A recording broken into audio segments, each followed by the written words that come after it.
Okay, good morning, good afternoon, and good evening to everyone, wherever you're watching.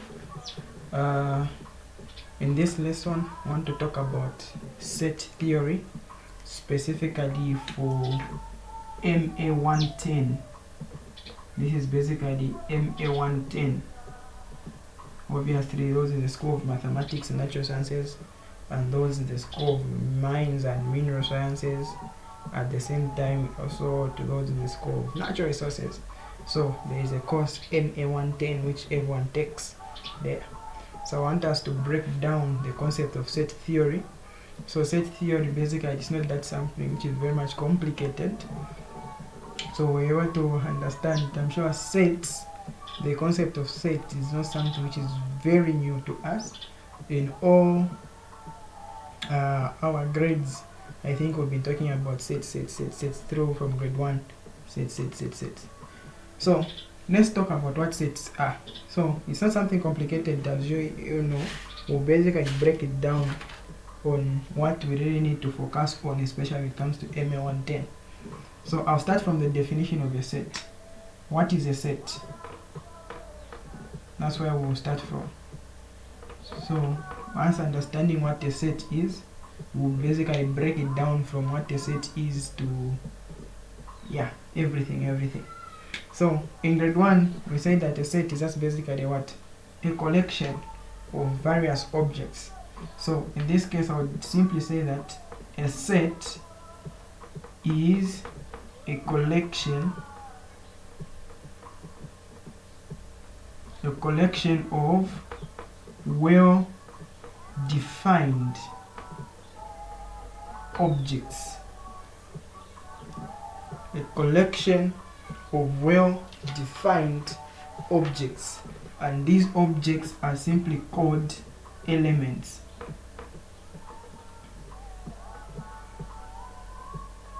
So that's how we basically define what a set is. So we're simply saying that a collection of well-defined objects, and these objects, we are calling them to be elements. That is basically a set. I'm sure we've been defining what a set is from secondary, from grade 1 and so forth. So this is what we say a set is. And then from there, the same concept we are coming with from secondary, we have to understand that every time sets, the notion of a set always denotes sets with capital letters. That's maybe an important emphasis we can be able to put. Always denote sets with capital letters. We are not supposed to see any one of us to denote a set with a small letter. So capital letters. So if we are talking about maybe set A should be equals to 1, 2, 3, 4. It's a collection. Set A, capital letter. That's what we mean. The other concept which we can still emphasize on, looking at the definition of what a set is and how we can be able to denote it, we are also trying to simply say that, how do I represent this set? So there are two ways on how we can represent a set. Sets can be represented by describing, and also we can represent it by listing. So there are two ways on representing your set. We can represent your set by describing what a set is. Or I have a set of numbers which are less than 4, or maybe I have a set of numbers in between, starting from 1 to 4. You've described. Or I have a set of numbers, you list them, 1, 2, 3, 4. So description method, this is basically the set builder notation. This is a set builder notation. But when it comes to the listing method, this is basically the roster method. So there are two ways: description, which is the set builder notation, and the roster method, which is the listing aspect. So you will find somebody simply saying that A is equal to x such that x is a member of natural numbers and x is less than or equal to 4. I've described my set. Someone is going to simply say that A is equal to 1, 2, 3, or 4. He still represent this. He has still represented the set A. So we can even represent set A in description. We can represent set A in listing manner. That's what we are simply talking about. So with this whole concept now, that's basically the definition of all the set is, what a set is, and how a set can be represented. So now, if I try to narrow its number into the concept of MA110, what are we supposed to know? So our MA110 set theory will be broken down into 3 parts, which are very much important. So we'll be talking about, number 1, we'll have to look at the terminologies involved in sets. So we'll have to look at the terminologies. Number 2, we'll basically have to look at the set laws, some of the set laws, and then in the same part we're also talking about how to prove and verify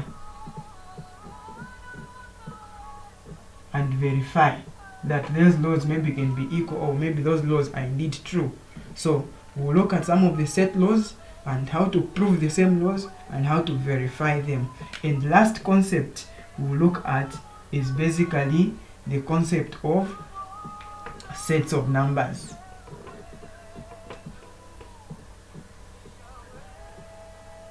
So these are the 3 parts which we are going to talk about when it comes to sets. So we'll talk about the terminologies, we'll talk about the set laws, and we'll also talk about the sets of numbers. Very much simple and straightforward. So you understand that set is the simplest we can look at in MA110. So we'll start by breaking down some of the terminologies we are going to be using in sets, because these terminologies are very much important. They'll assist us even when it comes to proving some of the sets. And then from there, we'll basically look at sets of numbers. Then the whole concept of the set theory will be done. What is a set? A collection of well-defined objects, and these are elements. And then when we come to this particular case, set of numbers, it means that we're just trying to narrow it from there to say we're just concerned with sets of numbers, and of which it is in this category where we have to understand that there are different types of numbers.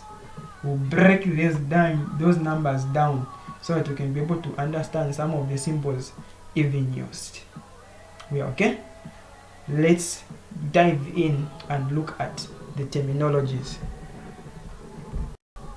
So we look at the terminologies in sets. Let's look at the terminologies in sets. What type of terminologies are we going to be talking about when it comes to sets? What kind of terminologies are we going to be talking about when it comes to sets? Number 1, we are going to be talking about the concept of something which is very much familiar with, that is the concept of a member of.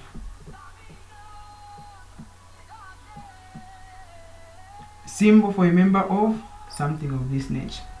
So what does this mean? What does this term mean? So when it comes to a member of, we are just simply talking about, this means an element belongs to a particular set. That's the meaning of a member of. An element belongs to a particular set. Let me just go ahead and also define the second one, which is called not a member of, so that you can also look at an example on both of them. Not a member of. Symbol this, but with a slash. So what does this mean? When we talk about not a member of, we are simply mean that this means that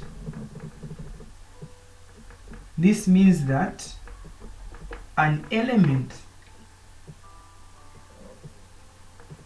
does not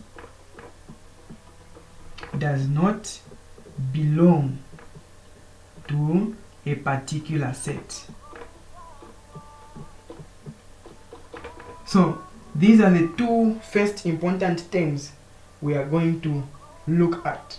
So the two important terms we are looking at is a member of and not a member of. We used the symbol of a member of and not a member of in various situations. So we have to understand what it means. For example, an example I can give. Example, if I have a situation whereby we have, let's say, given that set A is equal to 1, 2, 3, 4. Simple example, I'm grade 1. So what does that mean? We're going to have a situation where we are simply saying that if I have a set of 1, 2, 3, 4, example of using these two elements, or maybe using those two terms, what can I simply say? I can give an example to say that number 1 is basically a member of A. So this symbol means a member of. So this is the read as 1 as an element is a member of set A. But if I was to give a certain scenario where I talk about maybe -3, if you look at in set A, do I have any -3 as an element in there? You discover that there is not such an element. So to represent that this element is not contained in set A, what do I say? -3 is not found in A will be represented in that manner, implying that, or read as, -3 is not a member of set A. That's what we have there. So member of, it belongs to a particular set. That's when we'll be able to use a term or an operation or a symbol of a member of. Not a member of does not belong to a certain particular set in this case. So that's the first term which we have to focus on when it comes to MA110. Are you able to understand and are you able to know the meaning of a member of, so that when we'll be using it throughout in certain situational questions, you'll be able to understand that the concept of a member of, it means it is contained in that set. The concept of not a member of, it is not contained in that particular set. That's what we are talking about there. We're okay? Let's go to the next term. Let's go to the next term.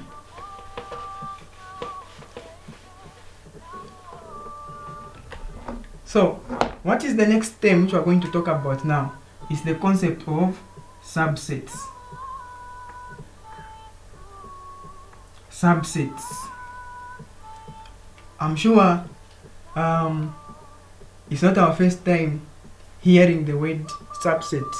The simplest definition we were using last time when it comes to subsets in grade 1, we are just simply saying that a set within a set. I'm sure that was the simplest definition you can remember in grade 1.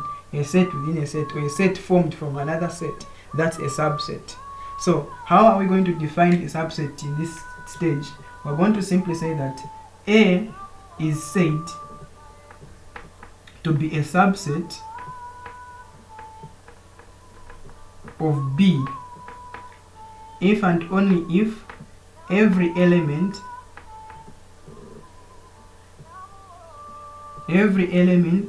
in A is found in B. Just one direction definition. What does this mean? Whatsoever A has, B should have. Then with that statement we can conclude that A is a subset of B. How can I denote this information? We can denote this by A subset of B, like that. So if you look at this, this is something we can simply say it's just basically one direction. Whatsoever A has, B should have, then it is a subset. Whatsoever A has, B should have, then it is a subset. So it is from here now we can be able to narrow it further and understand something and define or maybe something in our situation, we are simply saying that A is a subset of B if and only if whatsoever A has, B have. Which means that there is a situation whereby, for example, e.g., I can have A to be equals to 1, 2, and I can have B to be equals to 1, 2, 3, 4. Let me give this simple example. If I look at the elements contained in A, it is 1 and 2. Elements contained in B is 1, 2, 3, 4. So from the definition, we're simply saying that A can only be qualified to be called a subset of B if whatsoever A has, B should have. What does A have? A has 1 and 2. Is 1 and 2, of which all the elements belonging to A, is 1 and 2 contained in B? Are we able to see that 1 and 2? I am seeing 1 and 2. Therefore, A is indeed what? A subset of B. But what about if I go to the vice versa way? Is it true that B is a subset of A? 30 seconds, we reason on that one. Is it true that B is a subset of A?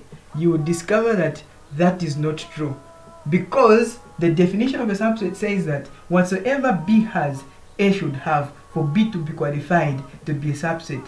B has 1, 2, 3, 4. It means all these elements should be contained in A for B to be qualified to be a subset of A. So it means that B in this case is not a subset of A. So from this definition, we can be able to have such understanding that A can be a subset of B in this case, but B is not a subset of A in this case. We are okay? So now, from there, I want us to look at the concept.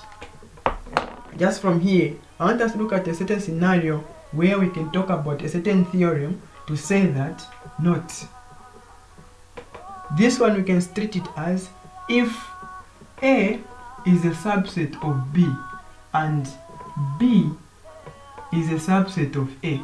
This means that it is consequence equal. A is a subset of B, at the same time B is also a subset of A. So this theorem says that if you show that A is basically a subset of B and B is basically a subset of A, then A is basically equal to what? B. I can tell you or maybe ask you, can you define equal sets? Can you define equal sets? So, two sets, A and B, are equal if and only if A is a subset of B and B is a subset of A. If these two statements are shown and it is true, then you can conclude that A and B are what? Equal to each other. So it is on this concept of subsets we'll be looking at questions where we are told to say prove that set A is equal to set B. When proving that set A is equal to B, what are you going to be showing? We're going to be showing two cases. We're going to be showing that the first case, A should be a subset of B. The second case, B should be a subset of A. If I have shown these two parts, then equality has been shown. That's what we mean at this particular point, to say A is equal to B. We are okay? So this was a concept or a term involving what? Subsets. This was a concept or a term involving subsets. Let's switch on to look at another term, very important term as well. So this one we'll talk about. This one we'll talk about is a term which is talking about operations under sets. So specifically, our terminologies are ending somewhere on subset, but when it comes to this one, we can refer them to be terminologies involving operations. So operations in sets. So when you bring in operations in sets, we are simply saying that there are three operations under sets. There are 3 operations under sets. What is the first one which we are going to highlight? The first operation which we are going to talk about is the operation of an intersection. The operation of intersection. What does it mean? So, this is an operation, this marker, this is an operation, okay, this is an operation that shows, or maybe that connects, so that shows that there is something common between 2 given groups or 2 sets. So this is an operation that shows that there is something common between 2 sets. So that's what we mean. Or in other mathematical terms, we're just simply saying that this is a collection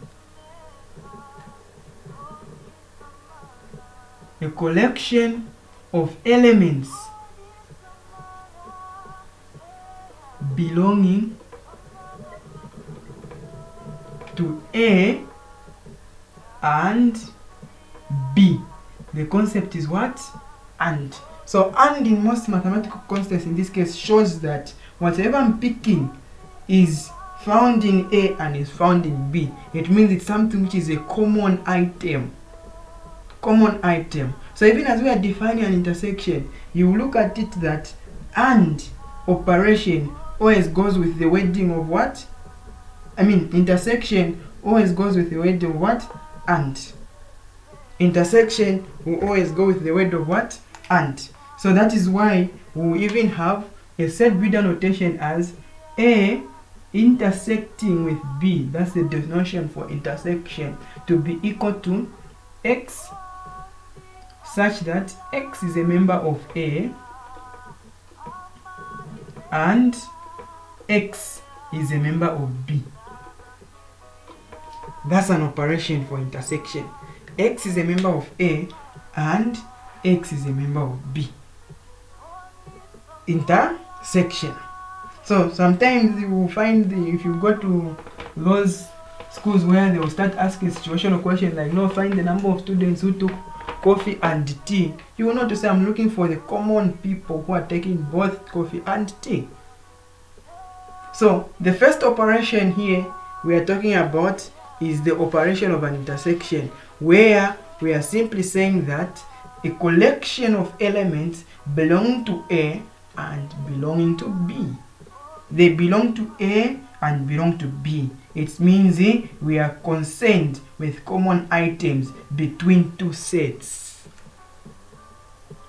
And then when we go back and break it down to the second operation, which is an operation of a union now.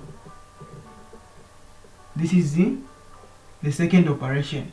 Remember, there are 3 types of operations: the intersection, the union, which is the second one. What is the operation of the second one? So this is just basically an operation that is concerned by putting things together. That's an operation, the operation we're going to use as a union. So this one is basically a collection of elements belonging to A or B. There's a concept of O there. So if I'm defining a union, it's a collection of elements belonging to A or belonging to B, then that's a union set. The notion of description, set with the notation A union B, is equal to x such that x is a member of A or x is a member of B. If you look at how I'm describing it, this is how you basically can describe a union of two sets. We'll be showing some things where we'll be able to highlight, say, okay, this is very important, that we've highlighted it in advance before we talk about the proving of other items. What is a union? A union is x such that x belongs to A or x is a member of B, at least somewhere there. Once you understand that, you'll be able to note, say, okay, I'm talking about a union of sets, x belongs to A or x belongs to B. If I'm talking about an intersection, x belongs to A and x belongs to B. So intersection goes with the word and. A union goes with the word or. We are okay? And then from there now, we talk about the last type of operation, which is called the complement.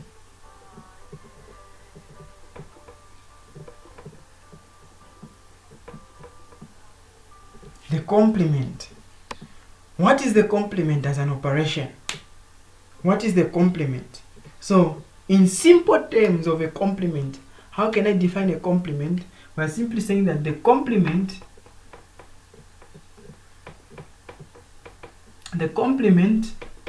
of set A, denoted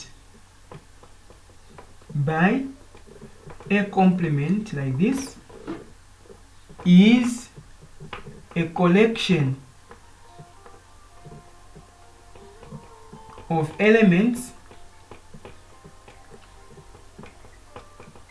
belonging to the universal, or maybe we can simply say not belonging to A, but belongs to the universal.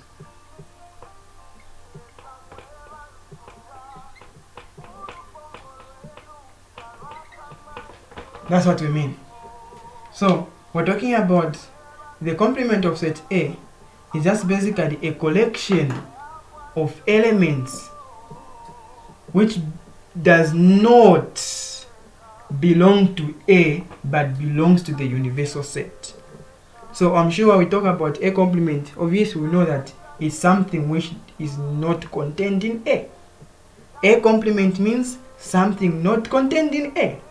So if X is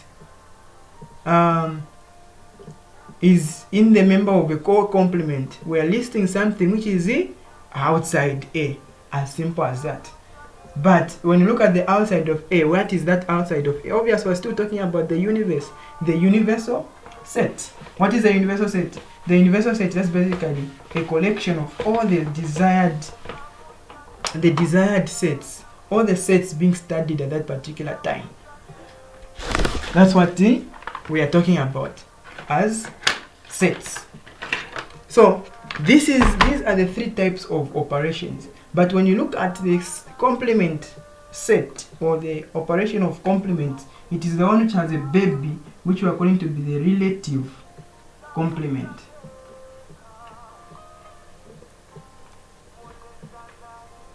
The relative complement. How do I define the relative complement?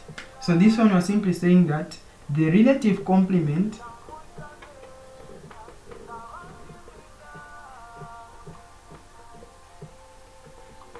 of B with respect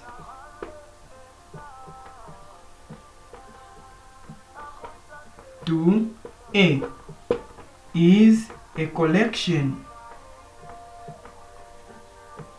of elements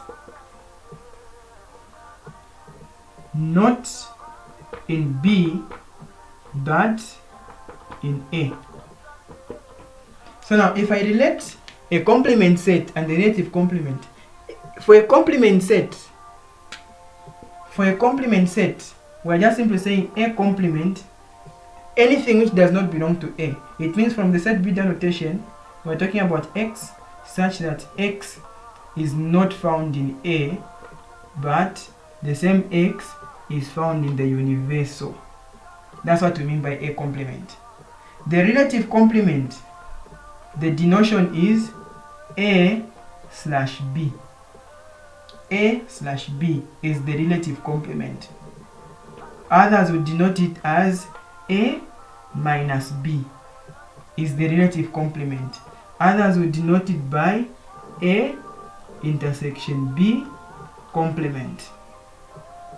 What does this mean? This means that X is such that X is a member of A, but X should not be a member of B.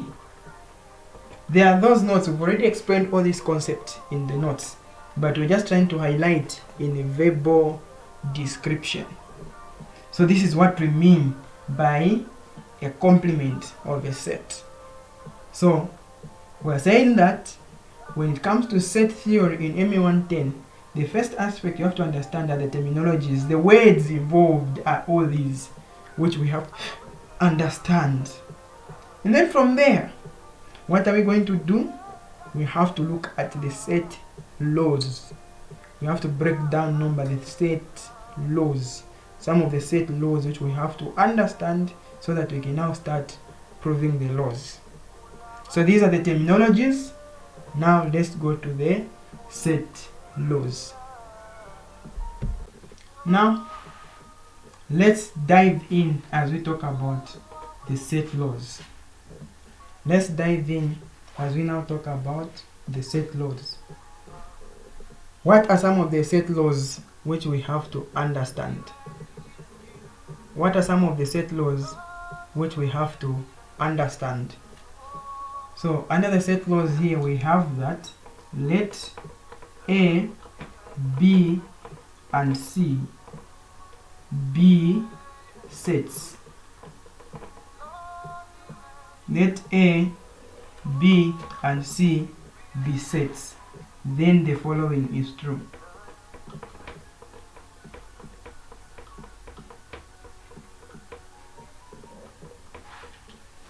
So let's break down the following.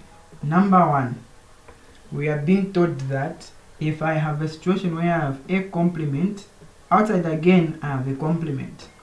So a complement, this would lead me to have just an A. That's the first law. Number two, I have the second property where we are talking about the commutativity law.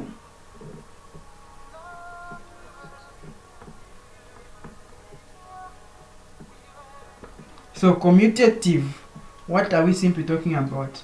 We're talking about a concept like A intersection B is the same as B intersection A. So whoever you start with does not matter. That's a law of set. A intersection B is equal to B intersection A, or A union B should be the same as B union A. That's the commutativity property of sets. From there, we have a certain property which we are calling to be the associativity property. Associative law of sets.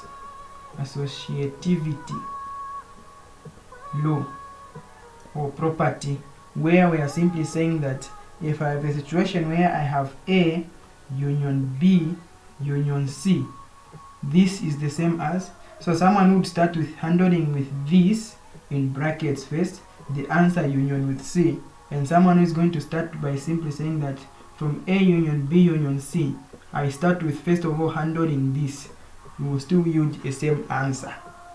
That's what the associativity property states. So this someone will start with this first and someone will start with this first, but they will all end up with the same answer.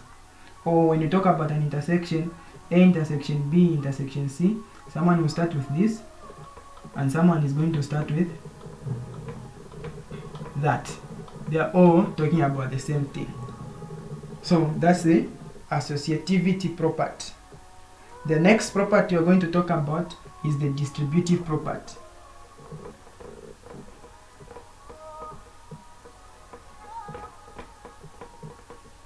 Distribution.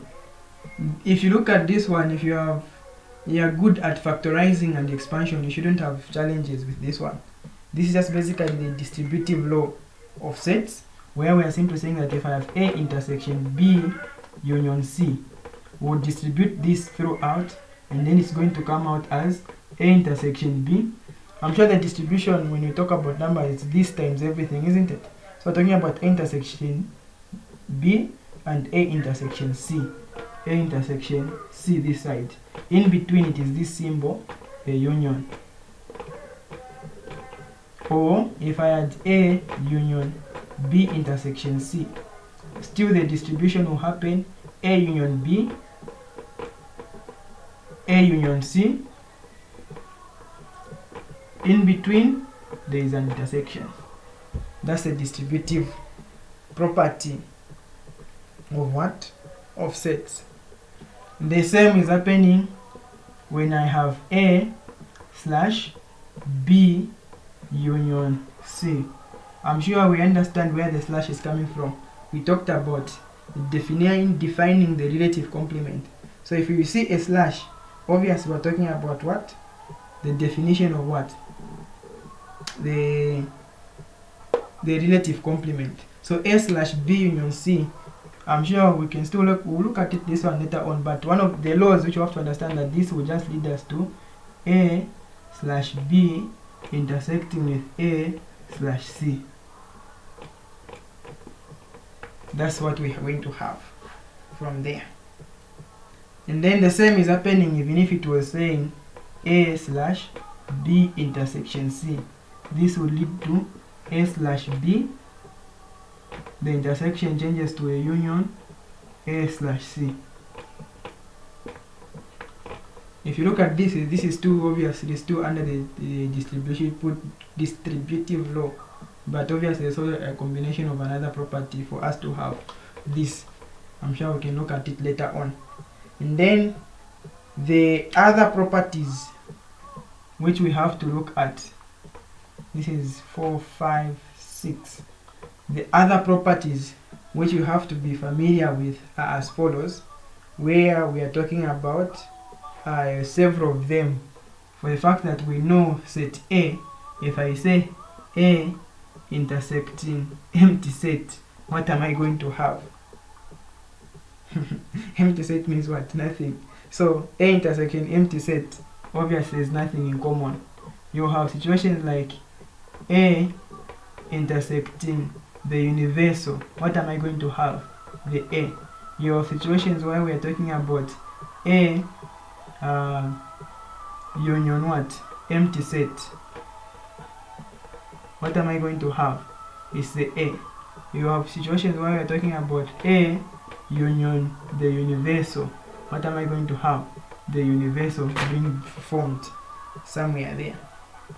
And then if we have situations where we have A intersection A itself, obviously it is A itself, or maybe A union A. What is going to happen again there? A union A and A intersection A, they will still lead us to the same set. Those are just some of the important rules which we have to know, that okay, A intersecting with A complement, there is nothing common, that's an empty set. So those are just some of the silly properties we have to look at, and by default we just have to be able to know them, where they are coming from, maybe just from logic.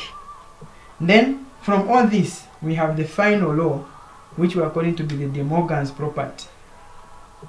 The De Morgan's law. The De Morgan's law. Maybe I can write it here, hope we can see it. The De Morgan's law, this is will be the 7th one. So the De Morgan's law states that if I have A intersection B, then the outside one there is a complement. This would lead to A complement union B complement. If I have A union B complement outside, this will lead to a complement intersecting with B complement.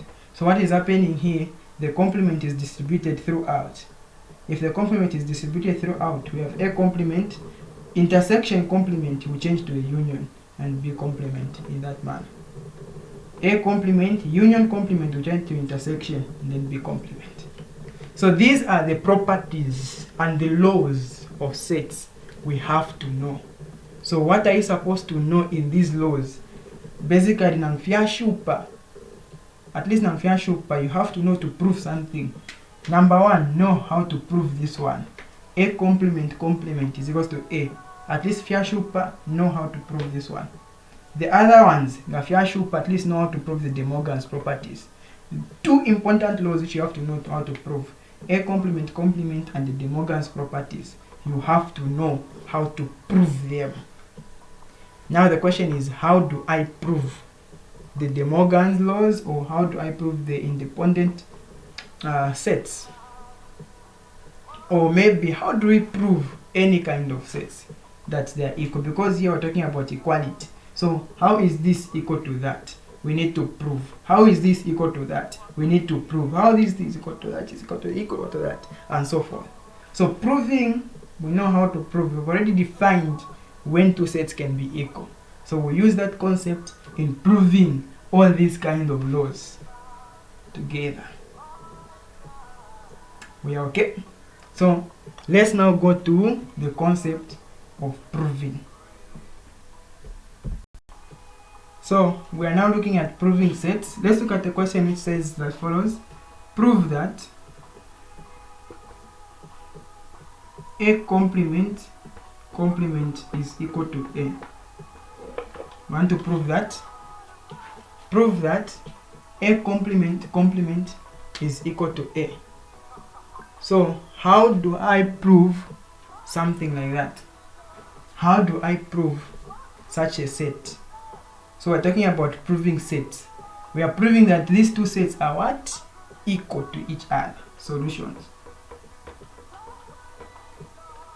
I want you to remember something that, remember, when we are defining terminologies, we said that A can only be equal to B if and only if A is a subset of B and B is a subset of what? A. This is the concept we are going to use. So every time we want to prove something, you have to show that they are subsets of each other. So for me to prove that this is equal to that, I will have to show that this is a subset of that and that is a subset of that. So how am I going to prove? We'll start in this manner. We are going to say that we shall show, or maybe we say we need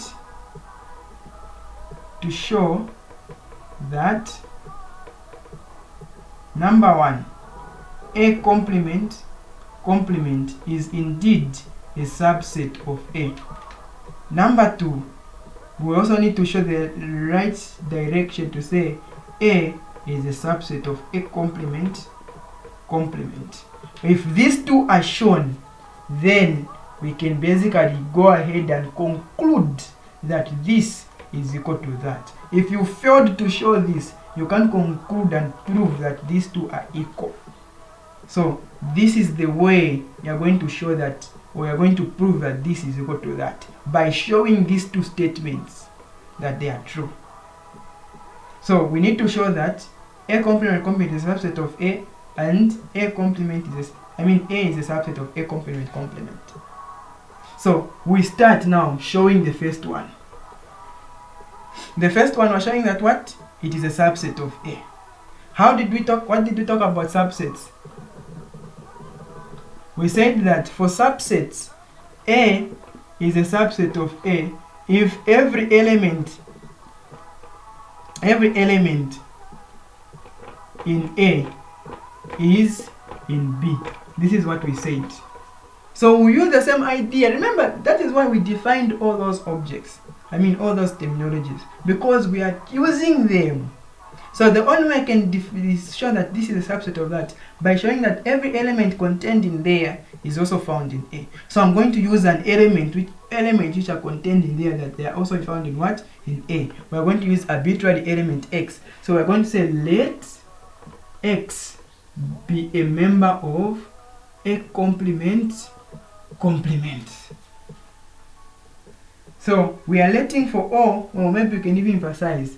Let me try to emphasize here to say we're showing for one, and then we're saying let for all x be a member of a complement, all the elements we've shown them, they are represented by an x.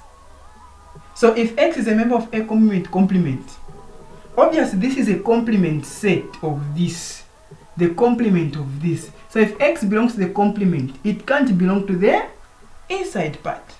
So we begin to use that scenario. So for example, if I'm talking about x being contained in A, there's no way x can be a member of a complement and A at the same time.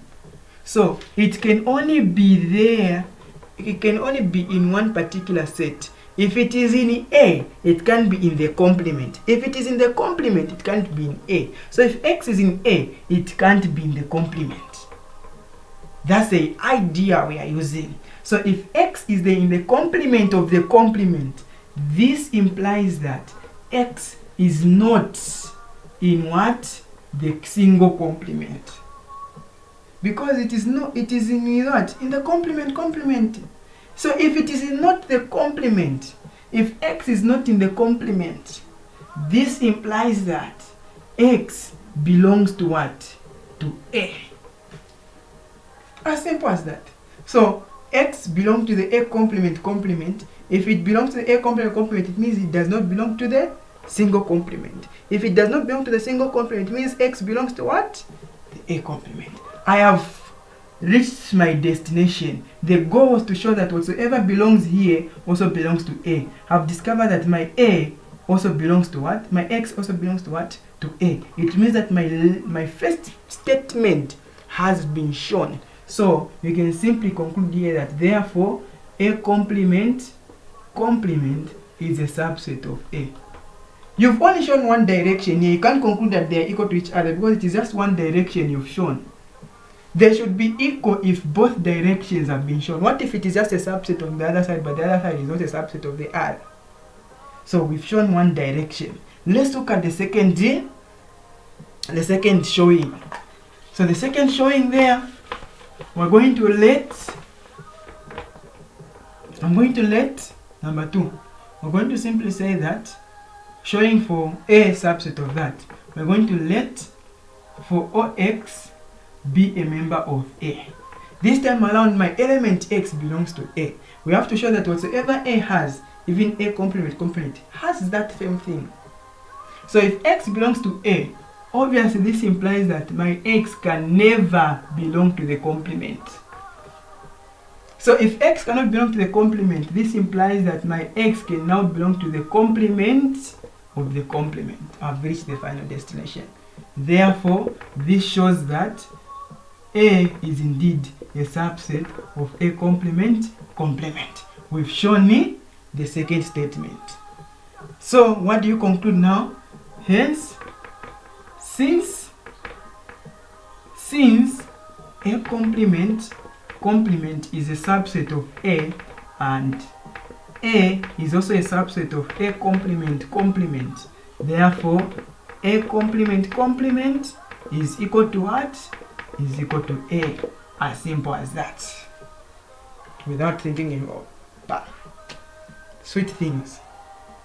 So showing equality, it's 2 statements. Showing equality or proving equality, we use the 2 statements. Every time we're proving equality, we use the 2 statements. Prove that this is equal to that, show that they are subsets of each other. That's the concept. We are okay? Now, let's look at question number 2. So this is the first one. We have to know how to prove all this. Question number 2. Let me delete everything. To those who will be can rewind, you can be pausing and rewinding.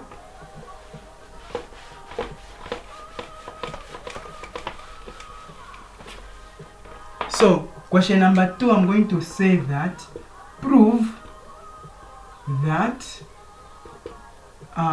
A intersecting with B, there's a complement outside, is equal to A complement union B complement. Prove this one. We are still talking about what? Equality. Proving equality there. So what am I going to say? Solutions. So to prove we shall show that number 1, A intersection B complement is indeed a subset of A complement union what? B complement. Number 2, we shall show that A complement union B complement is also a subset of what? A intersection B complement. We start. So, showing 1, what am I going to do? Let for OX be a member of what? A intersection B complement. X belongs to the complement of the intersection of A and B. So, with the whole logic and understanding, if X belongs to the intersection of the complement of the intersection, this implies that X can never belong to the intersection set. That's what it means. X can never belong to the intersection set because it belongs to the what? The complement. After that, we break the brackets. It means that X is not a member of A. Remember the definition of an intersection? We said that intersection is X in A and in B. But in this case, since it is not, we're going to say that X is not in A. The intersection word is what? And D. So X is not in A and X is not in B. So from here, what do? We change again. From if X is not a member of A, what does it mean? It means that X belongs to the what? To the A complement. Since does not belong to A. We said that if A is not in A, obviously it is in the what? The outside part of A. The same is happening with this. If X is not in B, it means that X is in what? The complement of B. So if this letter, this symbol, not a member of A, changes to a member of, even the wording will also what? Will also change. It means that and will change to what? To O. So X was not a member of A and B. It means that X is a member of A complement or X is a member of B complement. Now let's marry them back together. This means that X is a member of A complement, O is U, B complement is that. We have shown the left direction. This therefore is that A intersection B complement is indeed a subset of A complement union what? B complement. Because now it's one number X is in also the second set. We've shown from here to there. We show 2. How do we show 2? The same process. By saying what? Let for OX be a member of A complement union B complement. Indicate something like this first so that you don't make miniskirts. So X is a member of this set. What does that imply? This implies that X is a member of A complement. The O changes to O. X is a member of B complement. So if X is a member of A complement, what happens? This changes to a what? X is not a member of A. If X is a member of B complement, it means X is not a member of B. And O changes to what? And. Since as long as you've changed this not to member, the word should also change. So therefore this implies that X is not a member of, marry the two together, A is not a member of A and means intersection B. So if X is not a member of A intersection B, what does it mean? X is now a member of A intersection B complement. We've shown, therefore, A complement union B complement is a subset of A intersection B complement. What will be the final word? Since we've shown 1 and 2, since A intersection B complement is a subset of A complement union B complement, and A complement union B conjunction is a subset of A intersection B complement. Therefore, the two are what? Are equal to each other. A intersection B complement is equal to A union B complement. As simple as that. Without any challenges. So that's how we prove sets. Homework. I want you to prove the other De Morgan's law. So I've proven the one with the intersection. Your homework is you prove that A union B complement should be equal to A complement intersecting with B complement. I want you to prove this and send to our WhatsApp for marking. 647366805. Thank you very much. See you in the next meeting.